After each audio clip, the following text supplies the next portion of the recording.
계시록 14장 6절부터 13절까지 읽겠습니다. 또 보니 다른 천사가 공중에 날아가는데 땅에 거하는 자들 곧 여러 나라와 족속과 방언과 백성에게 전할 영원한 복음을 가졌더라. 그가 큰 음성으로 가로되 하나님을 두려워하며 그에게 영광을 돌리라. 이는 그의 심판하실 시간이 이르렀음이니 하늘과 땅과 바다와 물들의 근원을 만드신 이를 경배하라 하더라. 또 다른 천사 곧 둘째가 그 뒤를 따라 말하되 무너졌도다 큰 성 바벨론이여 모든 나라를 그 음행으로 인하여 진노의 포도주를 먹이던 자로다 하더라. 또 다른 천사 곧 셋째가 그 뒤를 따라 큰 음성으로 가로되 만일 누구든지 짐승과 그의 우상에게 경배하고 이마에나 손에 표를 받으면 그도 하나님의 진노의 포도주를 마시리니 그 진노의 잔에 섞인 것이 없이 부은 포도주라. 거룩한 천사들 앞과 어린 양 앞에서 불과 유황으로 고난을 받으리니 그 고난의 연기가 세스토록 올라가리로다. 짐승과 그의 우상에게 경배하고 그 이름의 표를 받는 자는 누구든지 밤낮 쉼을 얻지 못하리라 하더라. 성도들의 인내가 여기 있나니 저희는 하나님의 계명과 예수 믿음을 지키는 자니라. 또 내가 들으니 하늘에서 음성이 나서 가로되 기록하라. 자금 이후로 주 안에서 죽는 자들은 복이 있도다 하시매 성신이 가라사대 그러하다. 저희 수고를 그치고 쉬리니 이는 저희 행한 일이 따름이라 하시더라. 요한이 하늘 시온산에서 14만 4천인이 찬송하는 장면을 보았습니다. 이 이상 장면은 7인 시리즈의 그 막간 7장에 나오는 그 두 장면을 합쳐놓은 것 같습니다. 우선 14만 4천이라는 이 숫자가 계시록에서 7장과 14장 두 곳에만 나오죠. 두 곳 모두 이 14만 4천 명이 전투하는 교회의 모습을 보입니다. 아울러 이들은 신령한 전쟁에서 승리하고 복된 하늘에서 감사의 찬송을 하나님과 어린 양께 돌립니다. 이 찬송이 우리 지금 살피는 14장 1절부터 15장 4절 맨 처음에 나오는데 15장 2절부터 4절에도 비슷한 찬송이 나올 겁니다. 아래 나오는 도표 참조하시면 됩니다. 두 찬송 사이에 세 다른 천사가 하나님의 심판과 관련해서 두 번 등장하죠. 14장 6절부터 11절, 14장 15절부터 20절.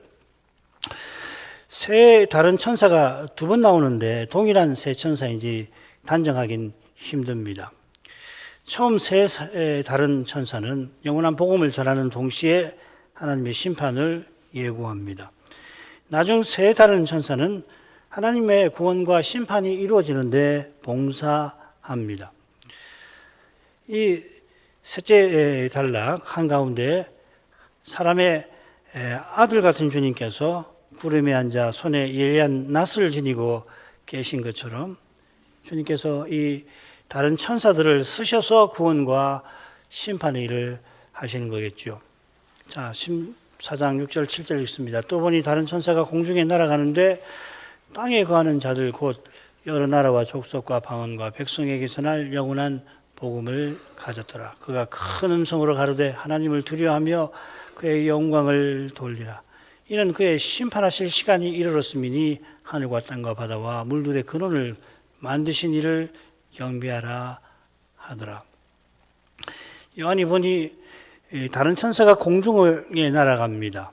이 다른 천사는 우리가 살핀 대로 여러 천사 중 하나가 아닙니다. 모든 경우라고 다 단정하기까지는 하지는 못하겠지만 많은 경우 역할과 용모에서 그리스도 같은 천사죠.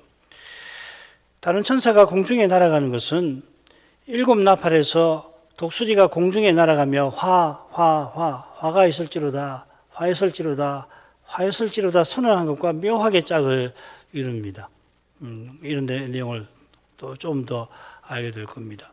다른 천사는 영원한 복음을 가지고 하나님을 경외하며 경배하라 전합니다. 첫째 다른 천사는 땅에 거하는 자들에게 전할 복음을 가졌습니다. 전에도 말씀드렸습니다만 여기 땅에 거하는 자들은 짐승의 우상을 경배하는 땅에 거하는 자들과 똑같지 않습니다. 번역된 표현은 똑같이 해놨는데 중요한 낱말 동사가 다릅니다.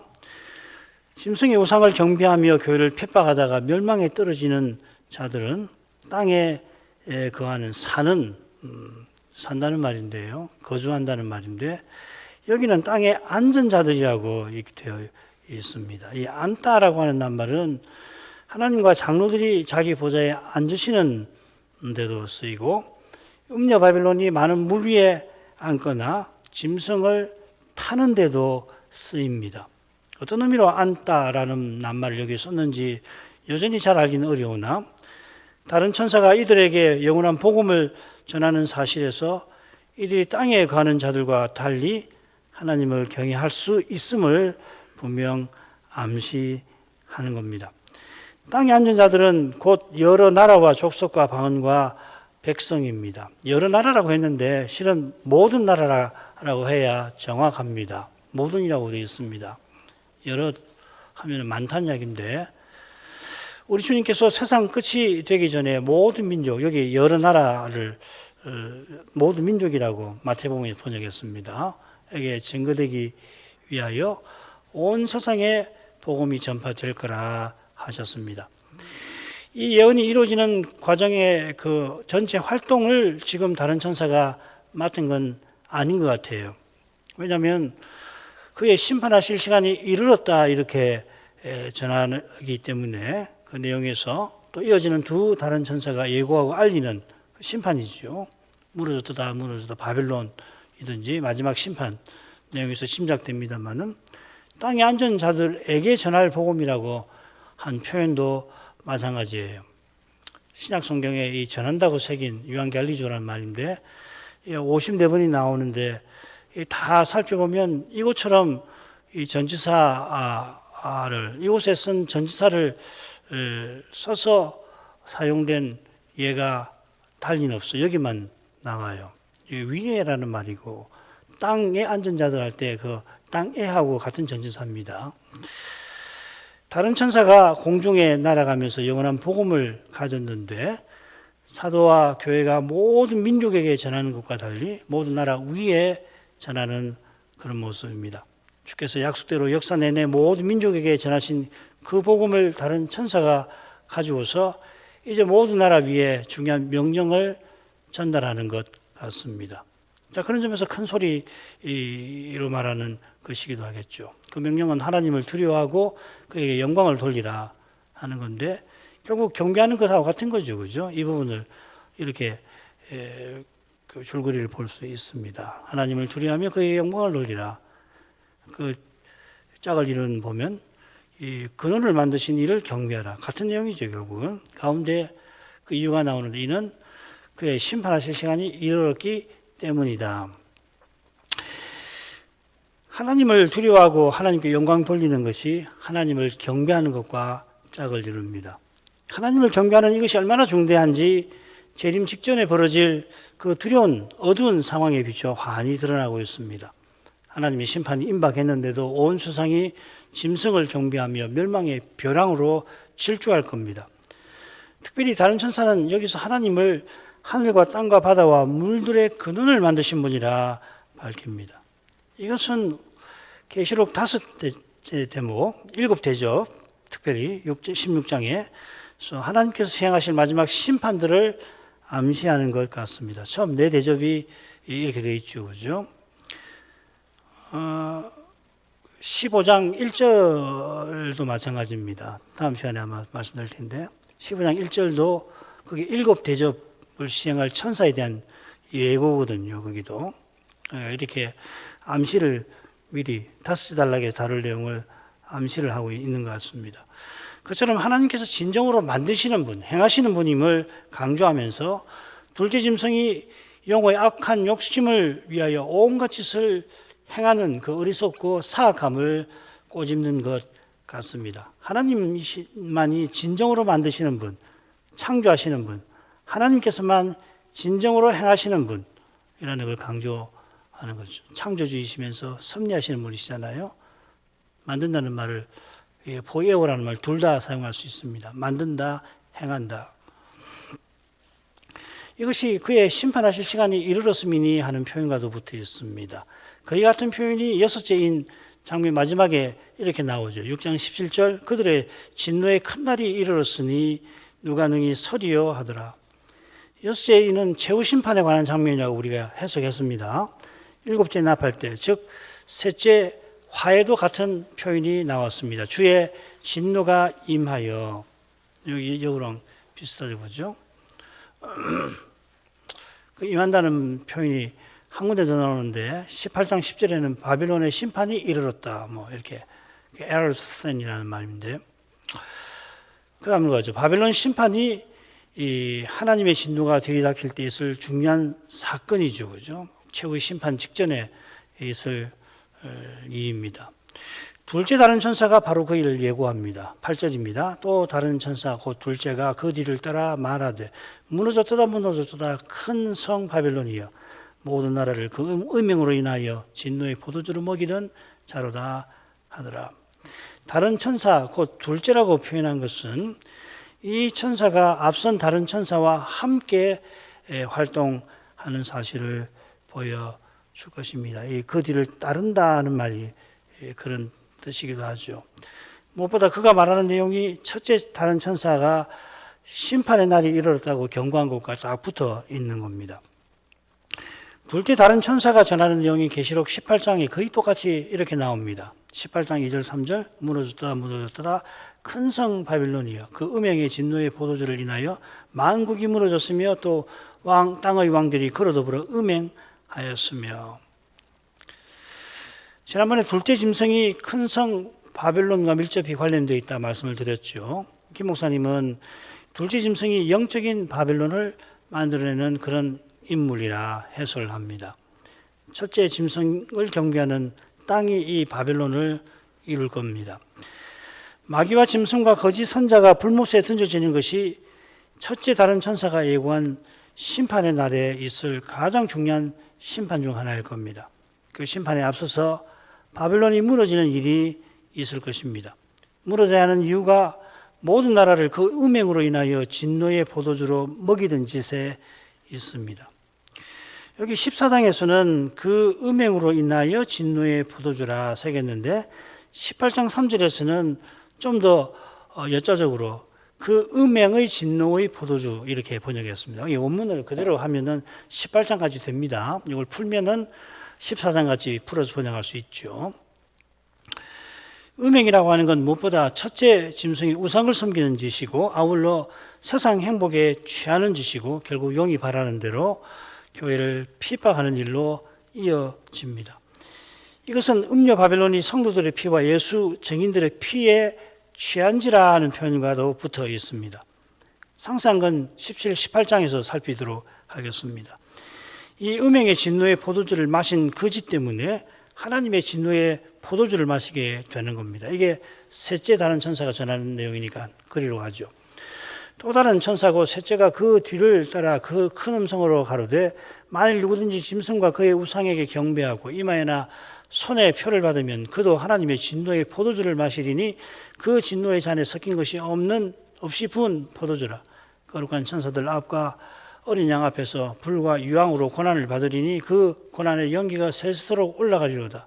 짐승과 그의 우상에게 경배하고 그 이름에 표를 받는 자는 누구든지 밤낮 쉼을 얻지 못하리라 하더라. 둘째가 첫째를, 셋째 다른 천사가 첫째와 둘째를 따라갑니다.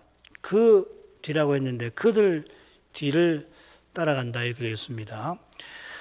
이런 표현은 독수리가 공중을 날아가면서 새 화를 예고할 때랑 비슷한 표현 방식이죠. 첫째가 지나갔을 때 이후에 화 둘이 이를 거라 하고서 세 가지 화는 결국 하나님을 암시하는 겁니다. 여기서도 세 다른 천사가 함께 하나님의 심판을 경고하고 있습니다. 셋째 다른 천사는 짐승과 그의 우상에게 경배하며 표를 받으면 하고서 두 짐승 장면에서 살핀 내용을 다루고 있습니다. 그 내용은 여기서 반복할 필요가 없겠죠. 저 두려운 음행에 빠져서 세상 행복을 추구하면은 그도 하나님의 진노의 포도주를 마실 것입니다. 우상 섬긴 그는 진노를 받을 거다 했는데 여기 그도라고 번역을 했습니다. 그러니까 이 진노의 포도주를 우상 섬긴 사람만 아니고 짐승과 용과 거짓 선자가 마시는 것을 암시하는 건가 이렇게 생각할 수가 있겠죠. 근데 원문은 그렇게 새기기보다는 그러면 그 자신이 이라고 번역하는 게 좋을 것 같아요. 그도라고 하는 것보다는 적그리스도를 섬기는 자는 반드시 심판을 받는다. 그가 틀림없이 심판을 받는다. 그러면은 짐승의 우상을 섬기면은 그 자신이 틀림없이 심판받는다. 그런 뜻으로 표현한 것 같아요. 헬라어가. 하나님의 진노의 포도주에 관해서는 나중 세 다른 천사의 장면에서 첫 번째, 세 번째, 셋째 다른 천사와 관련해서 좀 더 살피게 될 겁니다. 포도를 추수하는 그 장면에서. 그가 마실 포도주는 그 진노의 잔에 섞인 것이 없이 본 포도주입니다. 이건 아마 아시죠? 도수가 센 그 독주를 마실 때 보통 사람은 물로 희석을 해서 마시잖아요. 그 관행과 관련될 겁니다. 전혀 희석되지 않는 독주처럼, 그러니까 그걸 마셨다가는 그냥 사람의 기관이 타들어가든지 상할 정도가 되는데 하나님께서 장차 내리실 심판은 철저할 것입니다. 지금도 하나님께서 재앙을 통해 심판하시지만 심지어 재앙 중에도 사람이 쉴 틈이 있게 하시고 그래서 계속해서 뭔 일을 하죠. 장차는 하나님의 선하심이 전혀 없는 상태에서 하나님의 두려운 심판을 남김없이 받게 될 것입니다. 이 심판은 바로 불과 유황으로 고통받는 것입니다. 누구보다 마귀와 짐승과 거짓 선자에게 내릴 건데 19장, 20장에서 살필 수 있을 겁니다. 20장 10절 보십시다. 또 저희를 미혹하는 마귀가 불과 유황 못에 던지오니 거기는 그 짐승과 거짓 선자도 있어 세세토록 밤낮 괴로움을 받으리라. 하나님께서 이 원수들에게, 새 원수에게 진노를 먼저 쏟으실 겁니다. 이 심판을 둘째 사망이라고 부르는데 불못이라고도 합니다.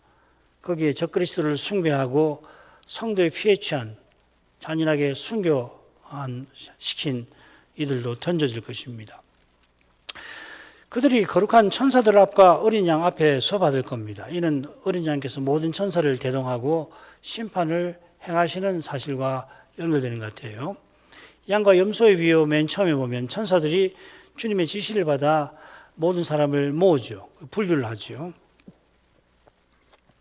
그 고난의 연기가 세세토록 올라갈 것입니다.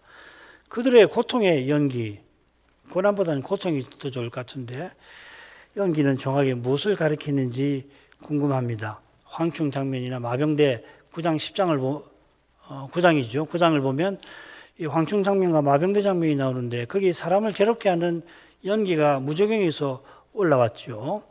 그보다 더한 불못에서 받는 고통이니 비할 수 없이 심할 겁니다. 또 이게 황충이나 마병대가 해치는 것은 5달이든지 일정 기간이지만은 불못의 고통은 세세토록 이어집니다. 이게 밤낮 쉼을 얻지 못한다는 표현과 붙어 있겠습니다. 불못에 지금같이 밤과 낮이 있을 리는 없지요. 새하늘과 새 땅이 펼쳐질 테니 지금처럼 해와 달이 있을 리 없습니다. 밤낮은 결국 매 순간을 가리키고 쉼을 얻지 못하면 끊임없이 고통받음을 뜻할 것입니다. 고통이 끊이지 않은 상태를 알기 힘든 만큼 고통은 받아도 계속 생생하고 어쩌면 더 심해질지도 모르죠. 그 다음으로 가겠습니다. 이런 내용에 비추어서 이어지는 하늘의 음성이 영원한 복음을 전하는 사실이 환히 드러나고 있습니다. 12, 13절 성도들의 인내가 여기 있나니 저희는 하나님의 계명과 예수 믿음을 지키는 자니라. 또 내가 들으니 하늘에서 음성이 나서 가로되 기록하라. 자금 이후로 주 안에서 죽는 자들은 복이 있도다 하심에 성신이 가라사대 그러하다 저희 수고를 거치고 쉬리니 이는 저희 행한 일이 따름이라 하시더라. 12절은 이 첫째 짐승에 관한 이상이 끝난 다음에 나온 권면과 비슷하죠. 10절, 13장 10절 하반절하고 비슷하며 성도들의 인내와 믿음을 놓으라 그렇게 되어 있죠. 첫째 짐승에게 경배하는 자들에게 하나님의 심판이 있을 거라 경고한 다음에 성도들로 적그리스도의 미혹과 핍박에 인내하며 믿음을 지키라고 촉구하는 권면입니다. 방금 요한의 이상 장면에서도 세 다른 천사 역시 하나님의 심판이 가까운 것을 알렸고 이어 성도들의 인내가 여기 있다 하며 동일한 권면이 나온 겁니다. 저희는 물론 성도지요. 저희는 하나님의 계명과 예수 믿음을 지키는 자들이라 했습니다. 하나님의 계명은 나 외에 다른 신들을 네게 있게 말지니라 하는 제1, 2명의 요약됩니다. 하나님을 모시고 전부로 삼는 이가 짐승과 그의 우상에게 경배하여 세상 행복에 취하는 데서 벗어날 것입니다. 하나님을 모시고 전부로 삼는 길은 오직 예수 믿음에 있습니다. 예수를 믿는 이만이 예수님처럼 하나님을 전부로 모십니다. 예수 믿는 이에게 주님께서 자기의 새 생명을 공급해 주시면 그 생명을 살아갈 때 우리가 예수님처럼 살아가는 것입니다. 예수 믿음을 지키는 자라 한 대로 우리가 늘 주님을 믿고 의지해야 합니다. 주님을 의지하지 않으면 별 수 없이 사람으로 행하게 될 것입니다. 사람으로 행하는 일은 사람의 수를 헤아릴 수가 없는 거예요. 누가 적그리스도를 가리키며 사람의 수, 성경에서 말하는 사람의 수가 적어다 알려줘도 귀를 닫게 될지 모릅니다. 또 요한이 듣는데 하늘에서 나는 음성이 말합니다. 이 단락 처음에도 요한이 하늘에서 나는 음성을 들었는데 검은 것 하는 소리 같았죠. 이번에는 그 음성이 말합니다. 기록하라고 합니다. 요한에게 기록하라고 하는 경우가 크게 셋으로 분류가 되고 첫째가 주님이 부활하셔서 기록하라 그랬죠. 그죠? 첫 번째 성전 성수 이상과 이어지는 7 서신. 그 다음에 보좌에 앉으신 하나님께서 21장 5절에 다 이뤘다 하시면서 기록하라 하시고 19장 9절에 말씀 전하는 천사가 기록하라고 한 번 더 나옵니다. 그러니까 이 용례들을 참고해서 지금 기록하라는 음성은 누구의 음성일까? 뭐 짐작할 수는 있겠습니다만은 단정할 필요는 없고요. 중요한 것은 그 음성이 말하는 바가 기록할 하나님 말씀이라는 사실이겠죠. 이 말씀은 자금 이후로 주 안에서 죽는 자들은 복이 있다 하는 위로와 약속의 말씀입니다. 참소자가 쫓겨난 장면에서 우리가 이 자금의 의미를 살폈습니다. 자금이라고 하는 우리말은 지금하고 다른 말입니다. 이 자금이라고 할 때는 이제로부터라고 하는 뜻입니다. 여기에 자라는 말이 로부터라는 말이거든요. 금은 지금이란 말이고요. 게다가 이유가 붙었습니다. 두 번 모두 자금, 이제에는 하늘 음성에 나옵니다. 하늘 음성이 선언하는 지금은 그리스도께서 탄생하셔서 하늘에 오르신 그 사건으로 등장하는 시간, 종말 시간이죠. 하나님의 구원과 능력과 나라와 그의 그리스도의 권세가 이루어진 시간인 것입니다. 이 시간 이후로 주 안에서 죽는 자들은 복이 있습니다. 정확히는 이렇게 되어 있어요. 주 안에서 죽은 자들 이렇게 되어 있습니다. 간단하게 주 안에서 죽은 자 이렇게 그 형용사인데 죽은이란 말, 네크로스라는 말인데 안 하고 주 안에서 죽는 자라고 표현을 했습니다. 왜 그랬을까 잘 모르겠어요. 이 죽는다는 동사가 계시록에 5번 나오는데 5번 더 나오는 셈인데 모두 부정적인 문맥에 나와요. 이것만 이제 긍정적입니다. 한 번은 일개오 그 남은 바 죽게 된 것을 굳게 하라. 이 4대 사자에게 예배와 말씀 전파와 관련해서 소리한 거. 그래서 죽게 된 그것을 죽어 사라지지 않게 하라. 그 말이죠. 또 한 번은 황충 재앙 때 나오는데 5달 동안 극심한 고통에 사람들이 죽기를 바라지만 죽지 못하는 상태고요. 나머지 3번은 재앙에 죽는 죽음입니다. 이 재앙 때문에 죽는 그 죽음과 지금 여기 주 안에서 죽는 죽음이 대조가 될 겁니다. 주 안에서 죽는 이는 죽는 즉시 그 영혼이 완전히 거룩하여져서 영광에 들어가고 무덤에 안치된 그의 몸도 그리스도에게 여전히 연합된 채로 부활 때까지 쉰다. 소위 문답이 이렇게 고백을 합니다. 이런 고백의 내용이 주 안에서 죽은 자들이 복이 있는 이유가 될 것인데 거기 더하여서 부활 때 더욱 복을 누리는 것도 이유가 되겠죠. 복 있는 내용이 되겠습니다. 이 모든 복이 주 안에 있게 하신 데서 나오는 겁니다. 주신 복들이 실로 우리에게 좋습니다. 의롭다 하심도 좋고 거룩하게 하심도 좋고 양자로 삼으심도 좋고 또 소위 문답에 오면 거기서 파생되어 나오는 여러 복들도 다 좋습니다. 어느 하나 좋지 않은 것이 없고 다 좋은데 주님이 우리에게 전부이십니다. 주님을 주셔서 이 모든 복을 이미 얻게 하시고 또 얻게 하시는 거겠죠.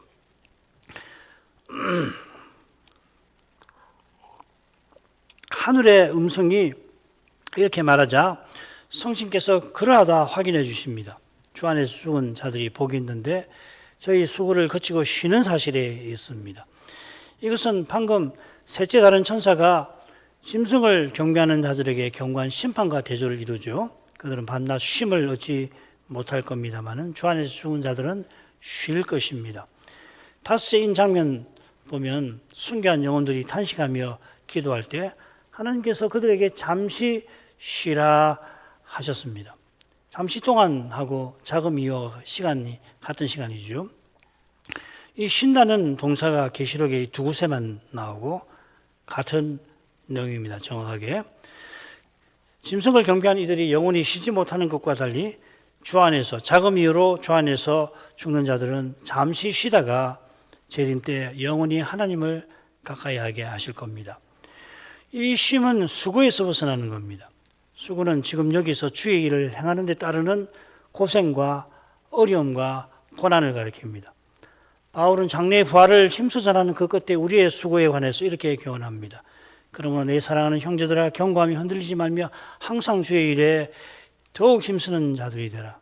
이는 너희 수고가 주 안에서 헛되지 않은 줄을 알미니라. 장차 썩을 몸이 썩지 아니할 몸을 입게 될 때에 마치 사자가 생쥐를 삼키는 것 마냥 이김이 사망을 삼킬 것입니다. 죽음이 둘째 사망에 불못에 던져지는 것하고 비슷하죠. 이 이김을 주시는 하나님께 감사하면서 사도는 주의 일에 더욱 힘쓰라 권합니다.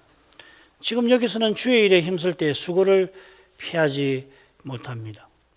주의 일이라는 것이 본시 사람의 힘과 지혜로 절대 이룰 수 없는 것이듯이 주의 일을 행할 때에 사람이 감내하기 힘든 괴로움과 힘겨움이 따르곤 합니다. 무엇보다 괴롭고 힘든 점이 뭘까? 이 수고가 헛될지 모른다는 염려와 붙어 있을 것입니다. 이게 성도의 고난에서 가장 힘든 점 중 하나죠. 그죠? 이런 염려는 다시 오시는 주님을 바라보는 데서 사라질 것입니다. 그처럼 우리가 세상을 떠나 주와 함께 있을 때에 이 수고에서 마침내 놓입니다. 주와 함께 있게 하시는 이것이 지금 여기서 우리가 주의 일에 힘쓰면서 간절히 바라는 그거 아니에요. 우리가 이렇게 고생을 하며 고난을 받습니까?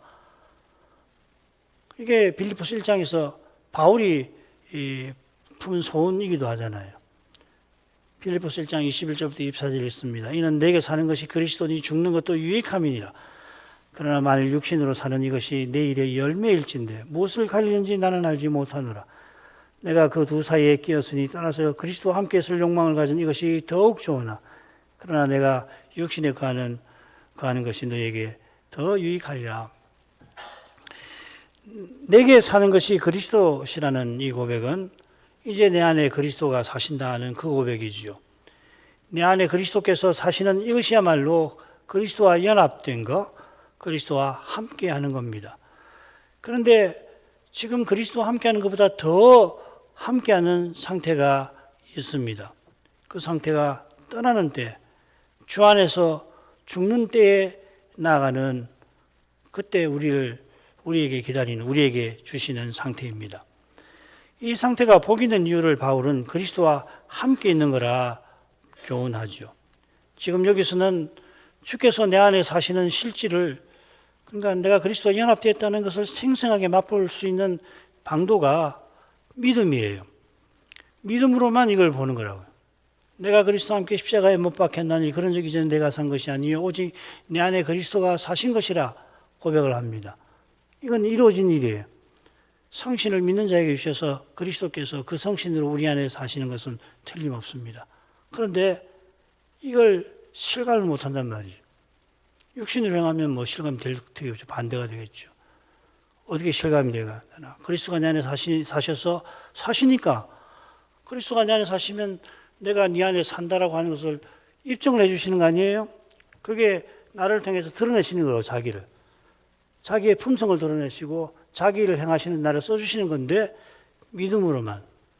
이제 내가 이 육신 가운데 사는 것은 나를 사랑하사 나를 위하여 자기 몸을 버리신 하나님의 아들을 믿는 믿음으로 사는 거다. 그 말이거든요. 갈라디아서 2장 20절 전반부 후반부를 그렇게 붙여서 읽어야 하는 거라고. 그리스도께서 그런 일을 하셨더라도 믿음이 없이는 그리스도와 함께 있다는 것이 실감이 안 돼요. 그런데 주 안에서 죽는 즉시 소위 문답이 이야기하는 것처럼 우리 영혼이 완전히 거룩해져서 지금같이 믿음이 있지만은 약하기도 하고 어떨 때는 뭐 안 믿는 것 같기도 되는 그런 상태가 아니고 완전히 거룩해져서 그래서 그리스도와 더욱 함께 있게 되는 것을 실감하죠. 그보다 더 함께 있는 것이 있어요. 영원히 함께 있는 것. 부활 때죠. 그죠? 이런 내용이 이는 저희의 행한 일이 따름이라 하신 데 담겨 있을 겁니다. 저희 행한 일들이라고 하는 건 바울이 말한 주의 일이겠죠. 같은 낱말을 여기서는 행한 일이라고 새겼는데 15장에서 고린도서 15장에서는 그냥 일이라 에르곤이란 말입니다. 성도의 일들이 그들을 따른다 했는데 이건 성도가 어린 양이 어디로 이끄시든지 따랐던 삶과 붙어 있습니다. 그들이 어린 양의 인도를 받아 어린 양께서 앞서 나가신 영광에 들어가는 것처럼 그들이 어린 양의 인도를 받아 행한 일들이 헛되지 아니할 겁니다. 그 일들을 어린 양께서 받아주셔서 약속하신 영광이 이루시는데 써주시는 거거든요. 그들의 일들이 예수 믿음을 지킨 것과 붙어 있는데 바로 이 믿음이 우리가 저 하늘에 가지고 갈 수 있는 유일한 것입니다. 다른 아무것도 가져가지 못해요. 이 믿음, 그리고 이 믿음에서 나오는 사랑, 그것만 가지고 가는 거란 말이죠. 나머지 것을 추구하는 것이 얼마나 허망합니까? 나머지 것을 영영 소유할 것처럼 추구하는 것이 얼마나 어리석은 일이냐고요. 기도하겠습니다.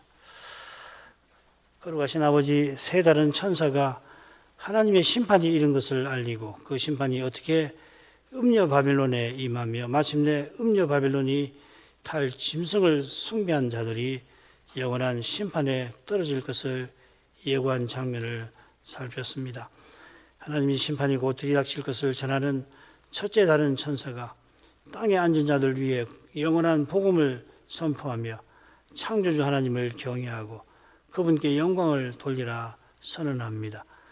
주님의 심판이 들이닥치는 그 시대에 사람의 눈에는 음녀 바벨론만 가득하고 그 바벨론에 속하여서 사치와 쾌락을 추구하는 이들이 짐승을 음란히 섬기며 짐승이 명하는 대로 주님의 교회를 없이 하려 하겠습니다만 그러나 그 두려운 일들을 통하여 하나님께서 약속하신 일을 마지막으로 이루어 가실 줄 믿습니다.